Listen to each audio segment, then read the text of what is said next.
একটা ছোট্ট বানর রেল স্টেশনের এক কোণে বসে জিলিপি বিক্রি করত। তার নাম ছিল পিকু। মাথায় লাল টুপি, গলায় বাঁশির মতো একটা ছোট্ট সিটি। প্রতিদিন সকাল হলেই পিকু তার টিনের কৌটো সাজিয়ে নিত, মুড়ি, পেঁয়াজ, মরিচ, লেবু আর মশলা। ট্রেনের হুইসেল শুনলেই সে সিটি বাজাত, আর যাত্রীরা হেসে তার দিকে তাকাত। পিকু খুব বুদ্ধিমান আর ভদ্র ছিল। কারো হাতে ভারী ব্যাগ দেখলে সে দৌড়ে গিয়ে সাহায্য করত। কেউ টাকা কম দিলেও রাগ করত না, বরং মিষ্টি করে হাসত। এতে যাত্রীরা আরও খুশি হয়ে জিলিপি কিনত। একদিন হঠাৎ বৃষ্টি নামল, স্টেশন ভিজে গেল, লোকজন আশ্রয় খুঁজতে লাগল।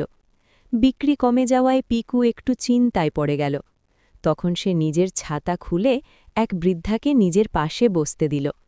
এই দৃশ্য দেখে যাত্রীরা খুব খুশি হল।